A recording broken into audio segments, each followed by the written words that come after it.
રાજેશ કુમારજી, તમે મોટા બોટના કોંગ્રેસના પ્રમુખ છો. આજે જે તમારો મોટા બોટમાં પ્રોગ્રામ રાખવામાં આવ્યો છે તે શેના વિશે રાખવામાં આવ્યો? આજનો અમારો પ્રોગ્રામ હતો 26 નવેમ્બર, જે બાબા સાહેબે દેશને બંધારણ આપ્યું હતું. એ બંધારણના નિમિત્તે અમારો પ્રોગ્રામ હતો, કાર્યક્રમ હતો, જેની અંદર ગોતા વોર્ડના તમામ કાર્યકર્તાઓ, હોદ્દેદારો અમારી સાથે હતા.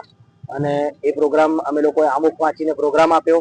આમુખ વાંચ્યા પછી અમે બીજો પ્રોગ્રામ આપ્યો છે, એ જિગ્નેશભાઈ મેવાણીના સમર્થનમાં આપ્યો છે, કે જે અત્યારે હર્ષ સંઘવી એવું કહી રહ્યા છે કે જે આ લોકો પ્રતિનિધિ બોલે છે એને બોલવા દેવાના, બહુ ધ્યાન નહીં આપવાનું, પોલીસને છૂટ આપી રહ્યા છે, જે ખૂબ જ નિંદનીય વાત છે. ખરેખર તો એમને એવું કહેવું જોઈએ કે કોઈ જનપ્રતિનિધિ તમારી જોડે કોઈ કમ્પ્લેન લઈને આવ્યું છે તો તેને તમારે સિરિયસ લેવી જોઈએ, અને દારૂ હપ્તા જે લઈ રહ્યા છે, જુગાર, ડ્રગ્સ, આ બધું જે વેચાઈ રહ્યું છે તેને બંધ કરાવવું જોઈએ. એની જગ્યાએ એક ખુલ્લી છૂટ આપી રહ્યા છીએ. તો એના સંદર્ભે અમે જિગ્નેશ મેવાણીના સમર્થનમાં આજે ગોતા વોર્ડના દરેક કાર્યકર્તાઓએ એ પણ એક પ્રોગ્રામ આપ્યો છે.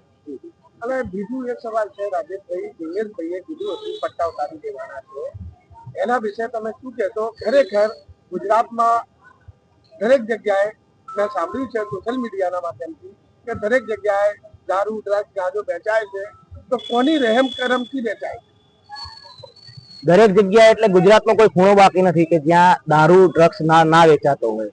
આયે દિન ભાજપના જ ઘણા લોકો એમાં સંડોવાયેલા મળે છે.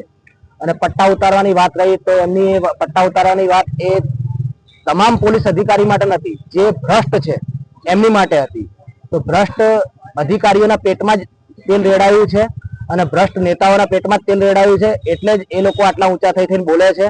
અને જિગ્નેશ મેવાણીનો વિરોધ કરવા માટે 300 રૂપિયાના દાળિયા લાવી અને વિરોધ કરાવે છે, જે યોગ્ય નથી.